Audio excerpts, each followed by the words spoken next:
The avoidant disappeared weeks or months ago with finality that suggested permanent ending. They created absolute distance, maintained complete silence, gave every indication that they had moved on and closed the chapter on whatever connection existed between you. The absence felt total, the message clear. The closure implied, if not explicitly stated. You adjusted to their non-existence in your life, built routines that did not include them, learned to function without the person who once occupied significant psychological space, despite never being fully emotionally available while present.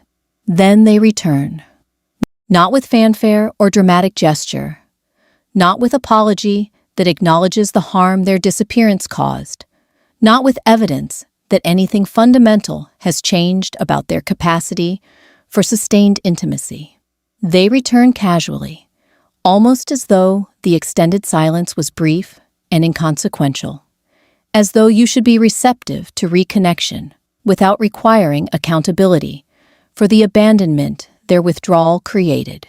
The return itself feels presumptuous, entitled, like they assume your availability despite providing no explanation for their absence or justification for their reappearance beyond the fact that they have chosen to reach out.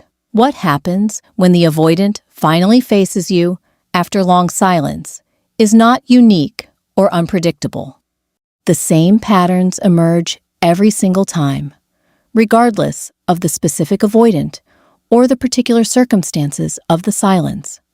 These patterns are driven by the avoidant's core psychological needs that have nothing to do with genuine desire for relationship and everything to do with managing their own internal state, restoring specific functions your presence provided, addressing wounds your absence activated. Understanding what happens every single time the avoidant faces you after silence is essential for protecting yourself from re-engaging with someone whose return is not about transformed capacity for intimacy, but about their unchanged need for what you provided without the costs genuine relationship requires. The avoidance approach, when facing you after long silence, reveals their actual intentions more clearly than any words they speak or promises they make.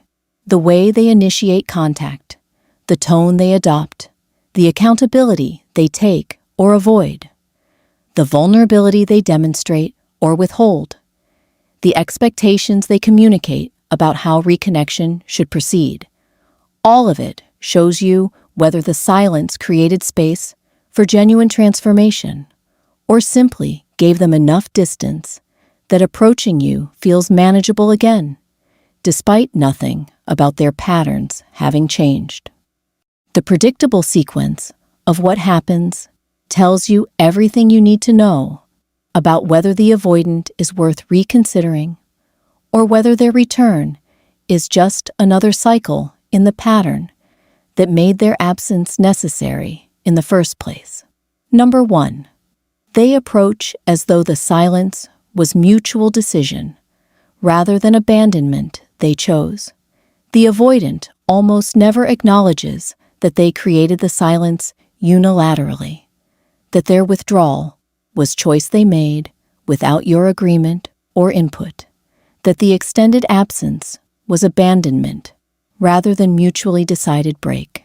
Instead, they frame the silence as something that happened to both of you, as natural outcome of circumstances, as space that was needed without specifying who needed it or why.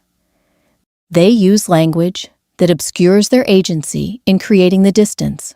Phrases like, "we needed time apart," or "things got complicated," or "life got busy," that distribute responsibility for the silence rather than owning that they chose to disappear. This framing serves crucial psychological function for the avoidant. It allows them to return without taking accountability for the harm their abandonment caused. without acknowledging that they made active choice to cut off contact, without facing that their disappearance communicated to you that you were not worth maintaining connection with, despite whatever feelings they claim to have. The mutual framing protects them from having to sit with guilt about abandoning someone who mattered, from recognizing that their patterns are destructive rather than just complicated, from understanding that silence they initiated was not neutral space, but active rejection that damaged trust in ways simple reconnection cannot repair. Subscribe to understand why avoidants rewrite the history of their own abandonment to avoid the accountability genuine reunion requires. The avoidant needs you to accept this framing, because accepting it allows reconnection to proceed without the difficult conversations that genuine accountability demands. If the silence was mutual, then no apology is needed. If the distance was circumstantial rather than chosen, then they bear no responsibility for the hurt it caused. If the absence just happened rather than being their deliberate withdrawal, then you have no legitimate grievance requiring them to make amends or explain themselves. The framing eliminates all the work genuine repair would require, allowing the avoidant to restore connection without having to be vulnerable about why they left or what has changed that makes their return anything other than temporary respite before they withdraw again. When you refuse to accept this framing, when you name clearly that they chose the silence and that their choice to disappear without explanation was abandonment requiring accountability, the avoidant is confronted with reality they worked hard to obscure. Many will become defensive, suggesting that you are being dramatic or holding grudges, that you should be mature enough to move past what happened rather than dwelling on it. This defensiveness reveals that the avoidant has done no genuine work on understanding their patterns, that they are returning without having addressed whatever made them leave, that they expect you to accommodate their inability to take responsibility, just as you accommodated their inability to show up consistently before they disappeared. The avoidant who has done genuine work approaches differently. They take full ownership of the silence, acknowledging without defensiveness that they chose to withdraw, that their choice caused harm regardless of their intentions, that the absence was their creation rather than mutual decision or unavoidable circumstance. They do not expect you to minimize the impact of their abandonment or pretend the silence was less significant than it was. They understand that returning after choosing to disappear requires humility and accountability rather than casual resumption of connection, as though nothing damaging occurred. But most avoidants never approach this way. They return with the mutual framing intact, expecting you to participate in the fiction that the silence just happened, counting on your desire for reconnection to override your need for accountability. Your willingness to accept or reject this framing determines whether you re-enter the same dynamic that made their disappearance inevitable, or whether you maintain standards that require them to actually address their patterns before being given access to you again. Number 2, they test your emotional state to determine how much power they have in the dynamic. Before committing to genuine reconnection, the avoidant almost always engages in testing behavior designed to assess your emotional state and determine whether you are still invested enough that they can maintain control of the dynamic. They send casual message to see how quickly you respond, make ambiguous statement to gauge whether you seek clarification, mention vague difficulty to assess whether you offer support without them having to directly ask. Each interaction is information-gathering mission, determining how much you still care, how available you remain despite their absence. how much power they have based on your continued investment. The avoidant needs this information because their sense of safety in relationship depends on believing they care less than you do, that they could lose you without being devastated, while losing them would destroy you, that the power imbalance protects them from the vulnerability of needing someone who might leave. If you respond immediately to their casual contact, they learn they still matter enough to interrupt your life. If you seek clarification about their ambiguous statements, they learn you are still invested in understanding them. If you offer support for difficulties they mention vaguely, they learn you are still willing to provide emotional labor without reciprocity. The testing reveals the avoidant's true intentions in facing you after silence. If they were returning because they had done genuine work and developed capacity for intimacy, they would not need to test your emotional state. They would be prepared to pursue you regardless of how available or invested you appear to be. The testing proves they are returning strategically rather than from genuine readiness for relationship, that they need confirmation you are still weak enough to control before they commit to reconnection, that their approach is calculated assessment of whether you will accept them back on terms that require nothing vulnerable from them. When you respond to the testing with strength, delayed responses, refusal to seek clarification about intentional ambiguity, boundaries around providing support without reciprocal investment, the avoidant receives information that destabilizes their confidence about approaching you. They discover that the silence did not preserve your availability, that you have moved on enough that their return is not automatically welcomed, that you may no longer be willing to accept relationship on terms that require your self-abandonment. This discovery often causes the avoidant to retreat again, confirming that their interest in facing you was conditional on you still being weak enough to control.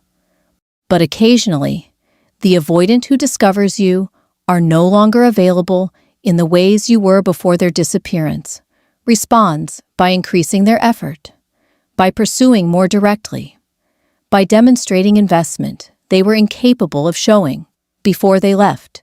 This increased effort can feel validating, like evidence that your strength has made them recognize your value and choose to show up differently.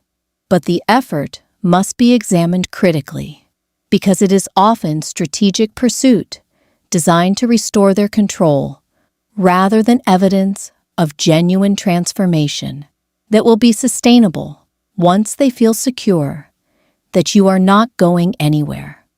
The avoidant who has genuinely transformed does not engage in testing because they understand that their return after choosing silence requires them to demonstrate changed capacity regardless of your emotional state. They pursue with consistency that does not depend on receiving immediate positive responses.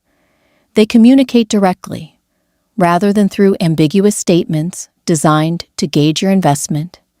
They offer support without waiting to see if you will provide it first. The transformed avoidant knows they have work to do to rebuild trust their absence destroyed, and they approach that work with humility rather than treating your continued availability as assumption they can test to confirm. Number 3. They expect immediate intimacy without having to rebuild trust, their abandonment destroyed. The avoidant facing you after long silence often approaches reconnection as though the relationship should resume at the level of intimacy that existed before they disappeared, as though the silence created no damage requiring repair, as though trust that took months or years to build can be instantly restored without them having to do the work rebuilding requires. They want to skip past the awkwardness of reestablishing connection, want to avoid the vulnerability of acknowledging how their abandonment affected you. Want to return to familiar intimacy without having to sit with the discomfort of being strangers, made strange by the distance their choice created. This expectation reveals the avoidant's fundamental misunderstanding of how trust functions in relationship. Trust is not a binary state that exists or does not exist. It is continuous construction built through consistent behavior over time, damaged by betrayal or abandonment, requiring patient repair when broken. The avoidant's disappearance, without explanation, was betrayal of whatever trust existed. Their silence communicated that you were not worth maintaining connection with. Their absence proved they could abandon you completely when relationship became uncomfortable. This betrayal destroyed trust in ways that cannot be repaired by simply showing up again and expecting things to continue where they left off. The avoidant wants immediate intimacy because rebuilding trust slowly would require them to sustain consistent presence through the awkward early stages of reconnection, to tolerate discomfort of you being guarded while they prove through actions that they will not abandon you again, to sit with uncertainty about whether you will ever fully trust them again, even if they do everything right. The avoidance nervous system cannot tolerate this level of uncertainty and discomfort, cannot sustain the consistent effort that rebuilding requires, cannot risk the vulnerability of pursuing someone who may ultimately decide they are not worth the risk of retrusting. So instead of accepting that trust must be rebuilt slowly, the avoidant pushes for immediate intimacy that bypasses the repair process entirely. They suggest meeting up as though months of silence were brief interruption. They reference inside jokes or shared history as though that history entitles them to access they have not earned back. They communicate expectations for emotional availability from you while offering nothing equivalent themselves. They want the benefits of intimacy that trust enables without doing the work that rebuilding trust demands. When you refuse to provide immediate intimacy, when you maintain appropriate distance that reflects the current state of broken trust, rather than the historical intimacy that existed before they disappeared, the avoidant often becomes frustrated or hurt. They frame your guardedness as punishment, your appropriate boundaries as you being cold or unforgiving, your requirement that they rebuild trust as evidence you never really cared, or you would be willing to move past what happened. This framing is manipulation designed to guilt you into dropping boundaries that protect you from re-engaging at level of vulnerability they have not earned access to through their behavior since returning. The avoidant who has done genuine work understands that immediate intimacy is not reasonable expectation after choosing to disappear. They accept that trust must be rebuilt slowly, that you have every right to be guarded until their consistent behavior over time proves they will not abandon you again, that the intimacy they want is on the other side of patient work, rebuilding, rather than something they can expect simply because they returned. They approach reconnection with humility about the damage their absence caused and willingness to do whatever repair requires, without demanding you make it easy for them by pretending the abandonment was less significant than it was. Number 4, they provide explanations for the silence that minimize their agency and avoid genuine accountability. When pressed to explain why they disappeared, the avoidant almost always provides narrative that minimizes their choice and agency in creating the silence. They were overwhelmed by circumstances beyond their control. They needed space to deal with personal issues. They were protecting you from their problems. They did not know how to communicate what they were feeling, so they withdrew instead. The explanations frame the silence as something they were compelled to do, rather than choice they made, as protective or necessary, rather than abandonment, driven by their inability to tolerate intimacy, as understandable response to difficulty, rather than revealing pattern of how they manage relationship discomfort. These explanations serve to maintain the avoidant's self-image as reasonable person, dealing with complicated circumstances, rather than person with severe attachment dysfunction, who abandons people when intimacy triggers their defenses. They need you to accept explanations that preserve their ego, that allow them to continue believing their patterns are justified responses to life difficulties rather than destructive behaviors requiring therapeutic intervention. The explanations are designed to generate your empathy and understanding, rather than your recognition that their patterns are the problem, regardless of what circumstances triggered them. The avoidance explanations also function to prevent you from establishing appropriate boundaries about their behavior. If they were overwhelmed by circumstances, then asking them not to abandon you again when they feel overwhelmed seems unreasonable, because you would be requiring them to manage impossible situations differently. If they needed space for personal issues, then establishing that future space needs to be communicated rather than enacted through disappearance seems controlling, because you would be dictating how they handle their own struggles. The explanations frame your very reasonable requirement that they not abandon you as you being unsupportive or not understanding how difficult their life is. But the explanations always obscure the actual truth. The avoidant left because intimacy with you activated their attachment wounds, and their only coping mechanism for that activation is creating distance until the anxiety settles enough that approaching you feels manageable again. The circumstances or personal issues they cite were not actually what drove the silence. Those were simply the content their abandonment wound attached to when intimacy triggered their defensive system.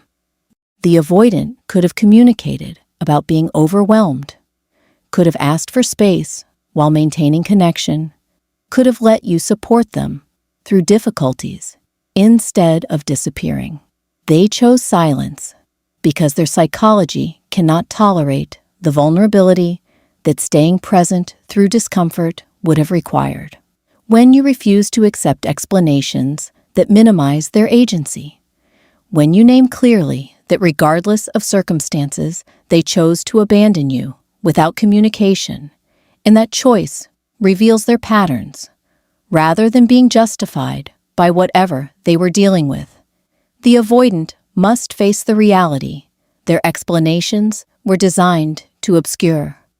Most become defensive or angry, accusing you of being harsh or unforgiving, suggesting that you are making their struggles about you, implying that you lack compassion for how difficult their circumstances were.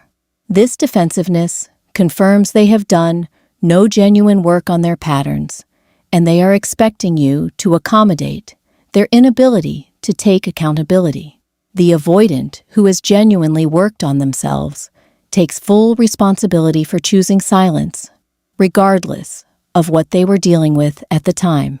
They acknowledge that difficult circumstances did not force them to disappear, that they had choices about how to manage their struggles, and they chose the option that hurt you, rather than the option that would have required them to be vulnerable. They understand their explanations are not justifications, that context does not erase the damage their choice caused, that what they were dealing with is separate question from how they chose to handle it, and their handling was destructive, regardless of how difficult the underlying circumstances were. Number 5, they avoid discussing what has changed that would prevent the pattern from repeating.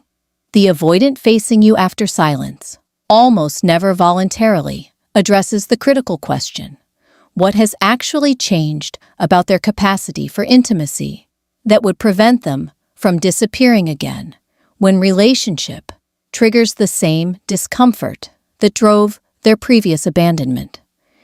They focus on their desire to reconnect, on how much they missed you, on their regret about how things ended, but they meticulously avoid examining or discussing what work they have done that would make their return anything other than temporary reprieve before the next cycle of withdrawal. This avoidance is strategic because honest discussion of what has changed would require the avoidant to admit that nothing has changed, that they have done no therapeutic work addressing their attachment wounds, that they are returning with the same limited capacity for intimacy that made their disappearance inevitable last time. The avoidant cannot acknowledge this reality without facing that their return is selfish and potentially harmful, that they are asking you to risk being abandoned again without them having done anything that would reduce the likelihood of that abandonment occurring. The avoidant hopes that avoiding discussion of what has changed will allow reconnection to proceed based on feelings in history rather than realistic assessment of whether they are actually capable of showing up differently. They want you to be moved by their expressions of missing you, to be swayed by their stated regret, to accept their return based on the emotional pull of reconnection, rather than requiring evidence that they can sustain presence this time when they could not sustain it before. When you directly ask what has changed, what work they have done, what is different now that would prevent the same pattern from repeating, the avoidant typically provides vague generalities that sound meaningful but commit to nothing specific. They have had time to think. They understand themselves better. Now, they realize what they want. They know what matters. None of these statements indicate genuine transformation because none of them reference actual behavioral change, therapeutic work, or development of specific capacity they previously lacked. The avoidant who has genuinely changed can answer the question of what has changed with painful specificity. They have been in therapy for specific duration, addressing specific attachment wounds. They can name patterns they have worked to change and describe behavioral evidence of that change. They understand what triggers their defensive withdrawal, and they have developed specific alternative responses they have practiced and can demonstrate. They acknowledge that change is an ongoing process, requiring continued work rather than completed achievement that guarantees they will never struggle again. But most avoidants cannot provide this answer because they have not done this work. They are returning not because they developed capacity to sustain intimacy, but because the discomfort of your absence exceeded the discomfort of approaching you, because whatever they were avoiding by disappearing is now manageable enough that facing you feels possible, because their nervous system has regulated enough in the distance that closeness feels tolerable again until it does not, and they need to create space again. Your willingness to reconnect without requiring specific answer to what has changed is your willingness to participate in cycle that will repeat until you enforce boundaries that demand genuine transformation. The avoidant who cannot tell you what has changed is telling you clearly that nothing has changed, and believing their expressions of desire to reconnect while ignoring their inability to identify what would make reconnection sustainable is choosing hope over information that would protect you from being abandoned again. Number 6. They frame your hesitation about reconnecting as the primary obstacle rather than their patterns being the actual problem. When you express reasonable caution about reconnecting with someone who abandoned you, when you establish boundaries that reflect the broken trust their silence created, when you require evidence of change before allowing them full access to you again, the avoidant almost always reframes your protective hesitation as the main problem preventing relationship from working. They suggest that if you would just give them a chance, if you were not so guarded, if you could move past what happened, the relationship could be what it should be. Your caution becomes the obstacle rather than their patterns being the actual barrier to sustainable intimacy.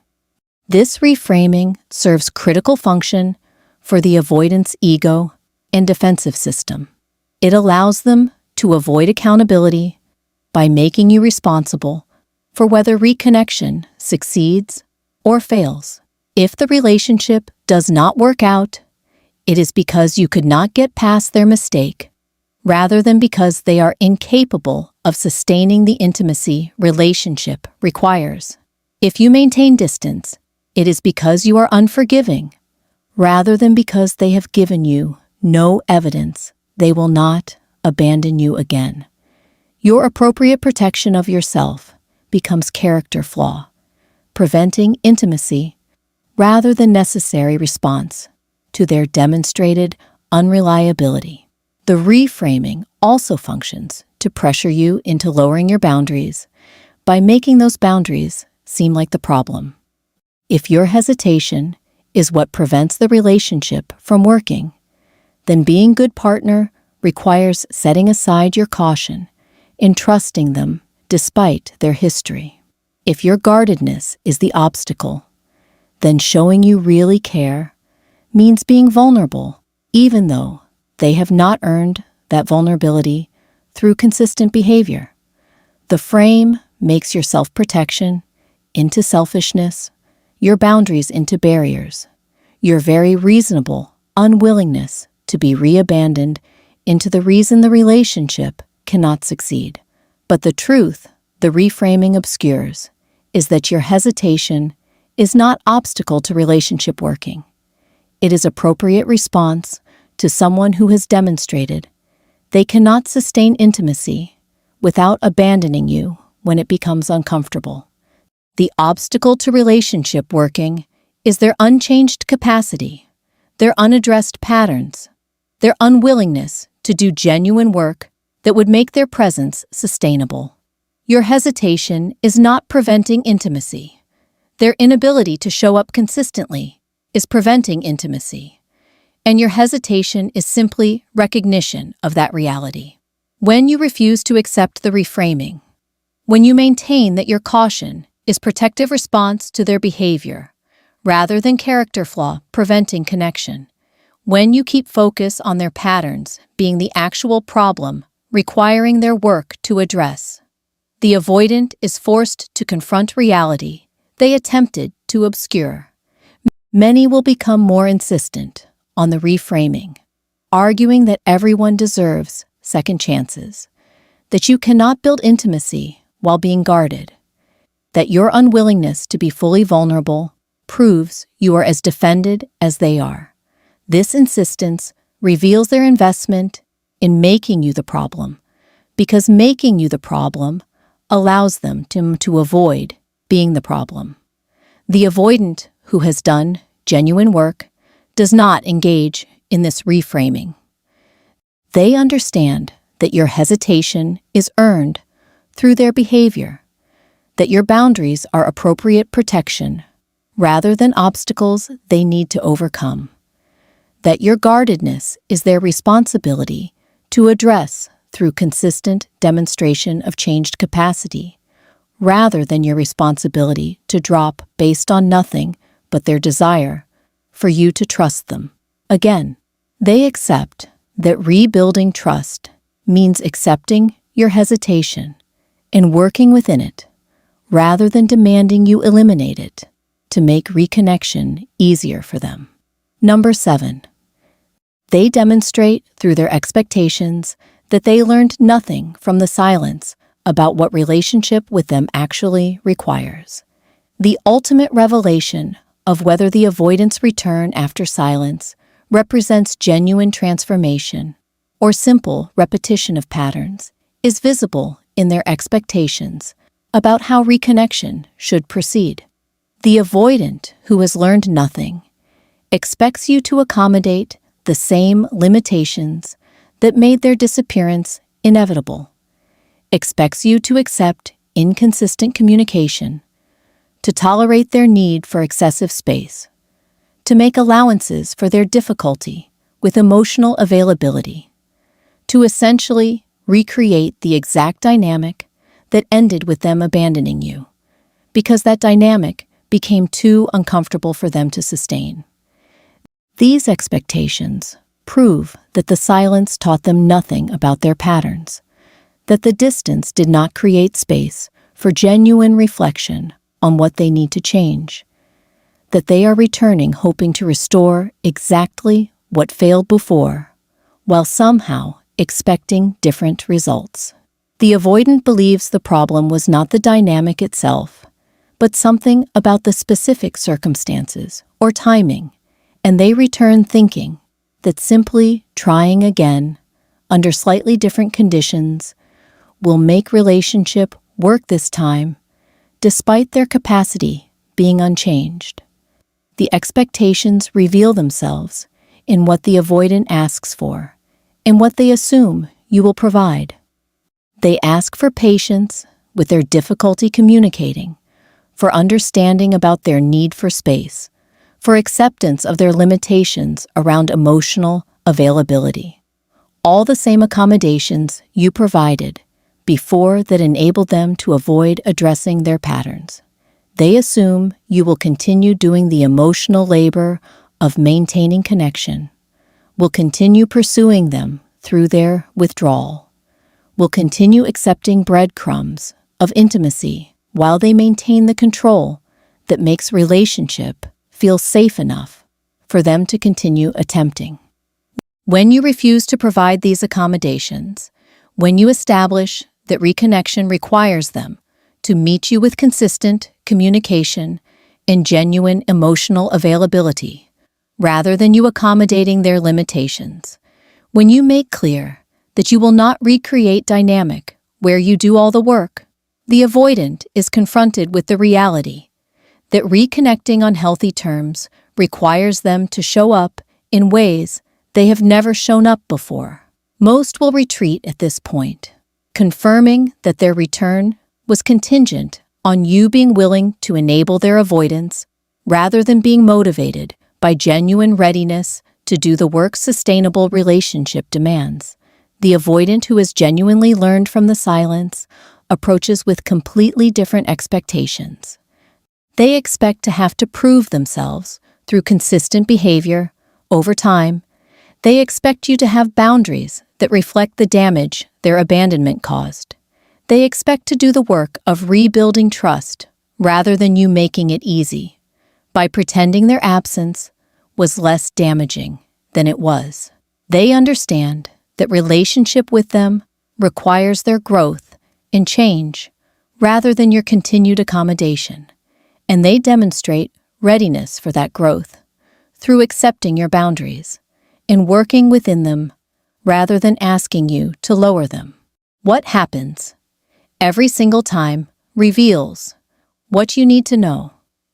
The predictable patterns that emerge when avoidant faces you after long silence are not evidence of deep feelings they struggle to express or complicated circumstances that make intimacy difficult.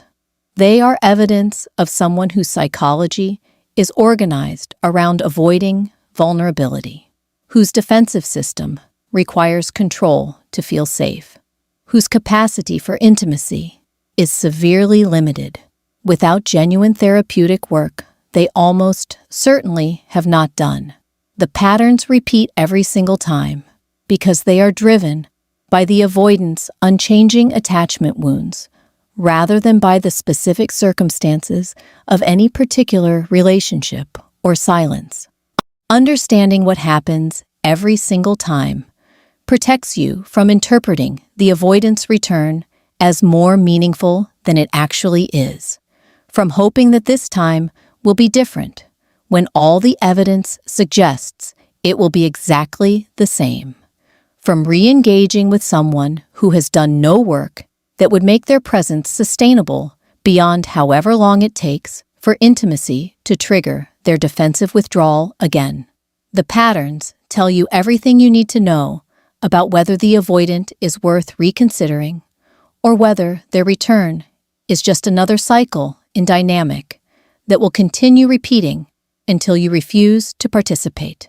Most importantly, recognizing these patterns allows you to make informed choice about how to respond when the avoidant faces you after silence.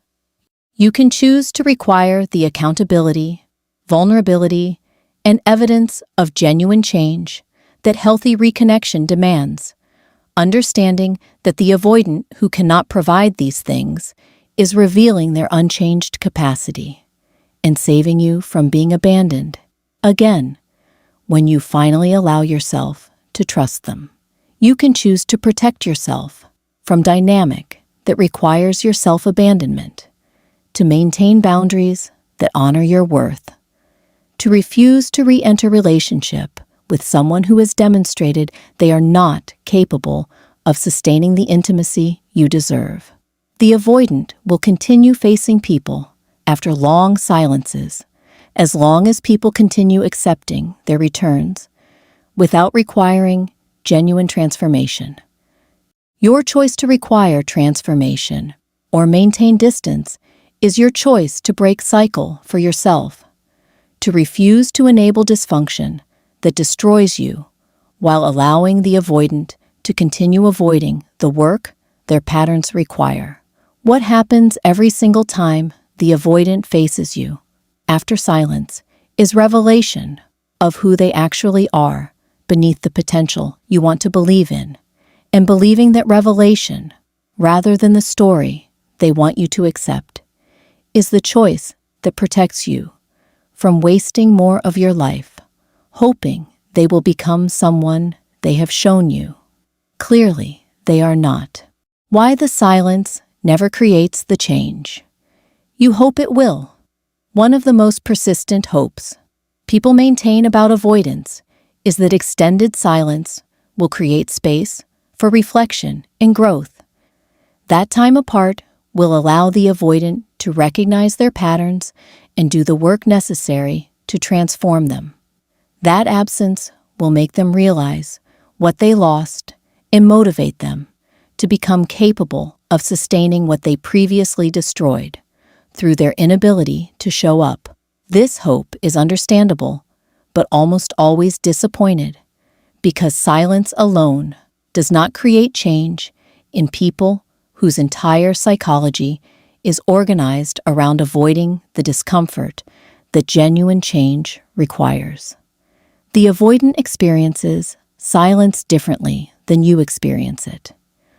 Where you might use separation as opportunity for reflection, for examining your patterns, for considering how you contributed to relationship dysfunction and what you need to change, the avoidant uses silence primarily for regulation.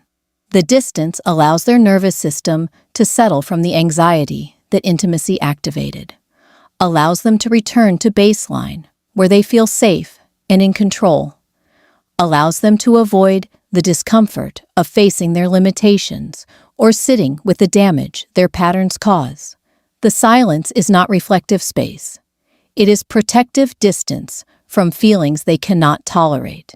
During the silence, the avoidant is not doing therapeutic work unless they have actively chosen to seek therapy and commit to addressing their attachment wounds. They are not journaling about their patterns, not reading about attachment theory, not practicing vulnerability in safe contexts, not developing the skills that sustainable intimacy requires. They are simply living their life with less anxiety than they experienced when intimacy with you was triggering their defensive system, enjoying the relief that distance provides from the demands that genuine relationship places on their limited capacity. The avoidant may think about you during the silence, may miss you, may even recognize that their patterns are problematic.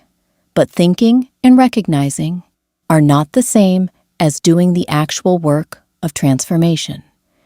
The avoidant can acknowledge their patterns while doing nothing to change them, can miss you while remaining completely unchanged in their capacity to show up for you, can recognize relationship matters while being no more capable of sustaining it than they were before the silence began.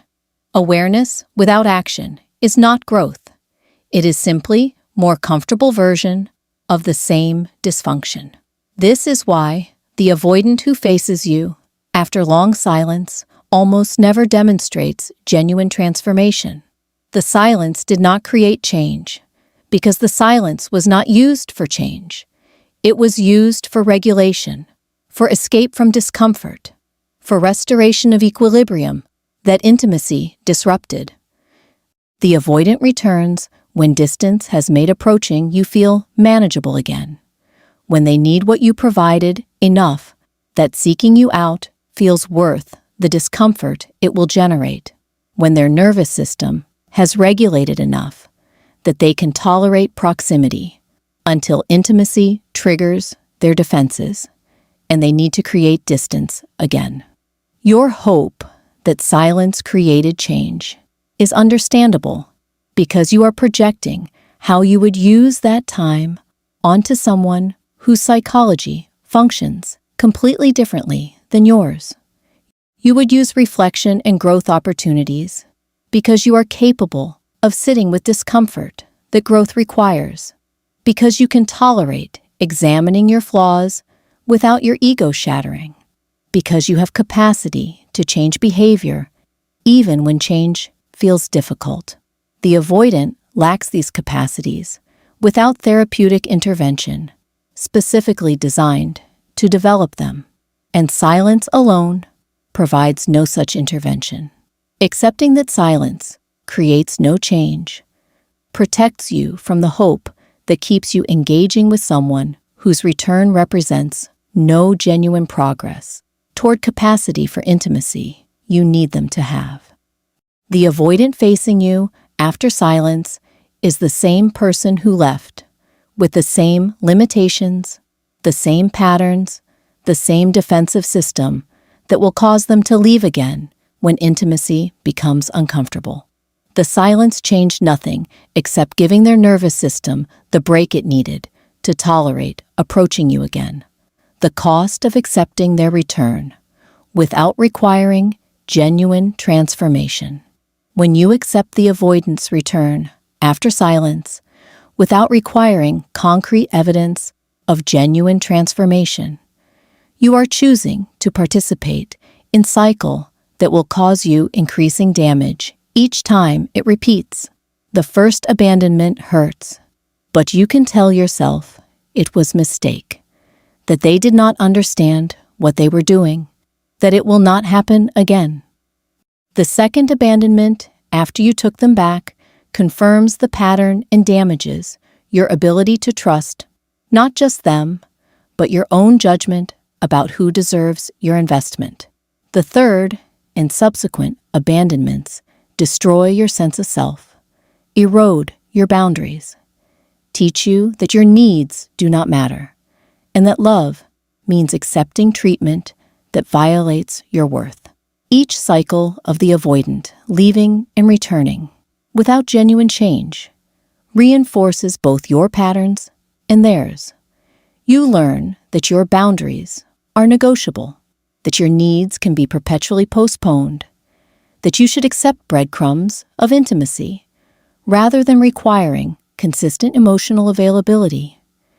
You learn that love means suffering, that caring about someone means tolerating behavior that harms you, that being a good partner means making endless allowances for someone who makes no equivalent allowances for you. These lessons damage your capacity for healthy relationship by teaching you to normalize dysfunction and pathologize your own very reasonable needs for consistency and reciprocity. The avoidant learns equally destructive lessons from your acceptance of their returns without requiring transformation. They learn that their patterns have no real consequences, that they can abandon people and return at will without doing any work to address what drove the abandonment. That apology or expression of regret is sufficient repair regardless of whether behavioral change follows.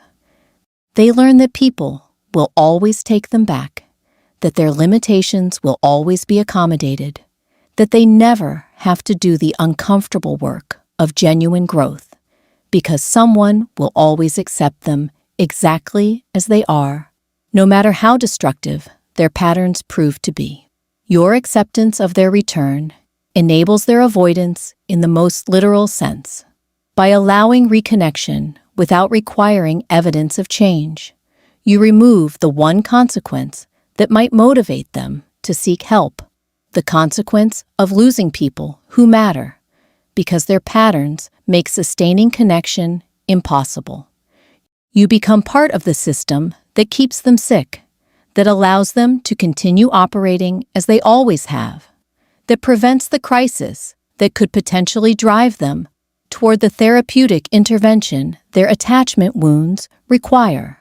The cost to you compounds over time. Each abandonment damages trust a bit more, erodes self-worth a bit further, normalizes treatment that should be unacceptable a bit more thoroughly. You find yourself unable to enforce boundaries in other relationships because you have trained yourself that boundaries are obstacles rather than protection. You struggle to recognize healthy relationship when you encounter it because you have become so adapted to dysfunction that consistency and reciprocity feel boring or suffocating.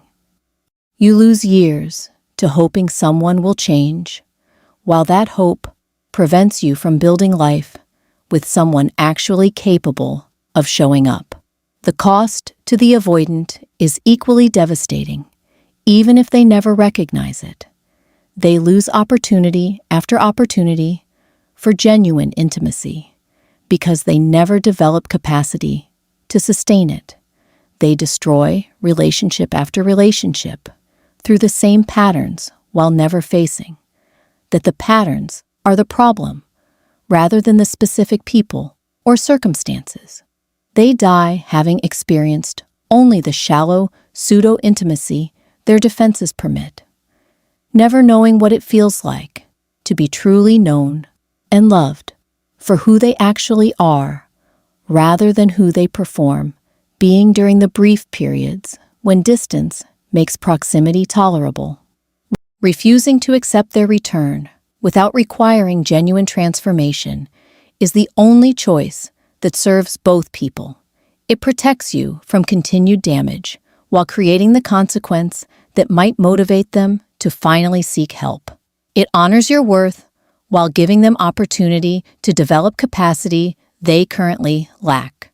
It breaks cycle that destroys everyone it touches while opening possibility for genuine change if they ever become willing to do the work that change requires. How to respond when the avoidant faces you after silence.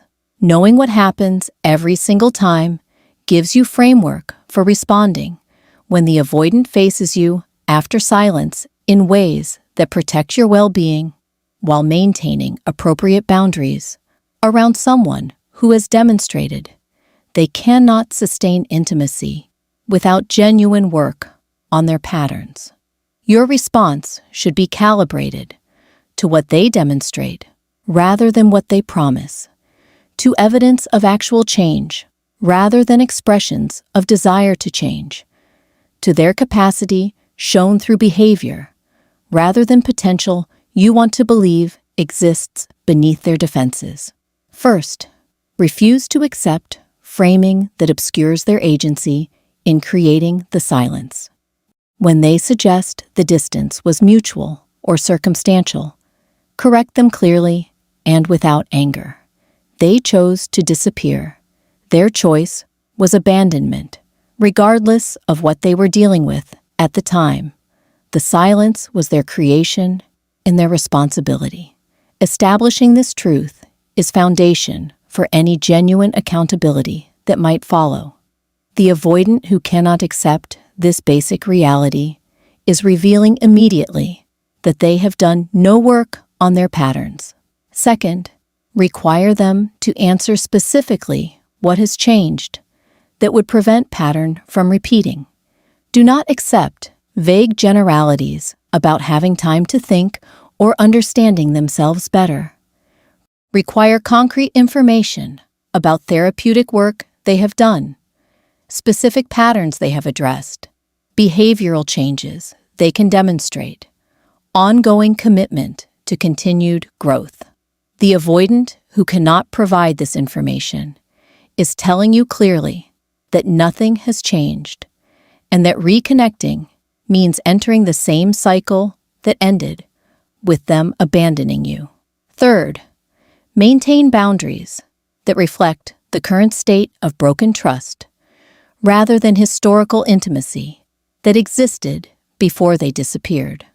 They do not have automatic right to the access and availability you provided before they chose to abandon you.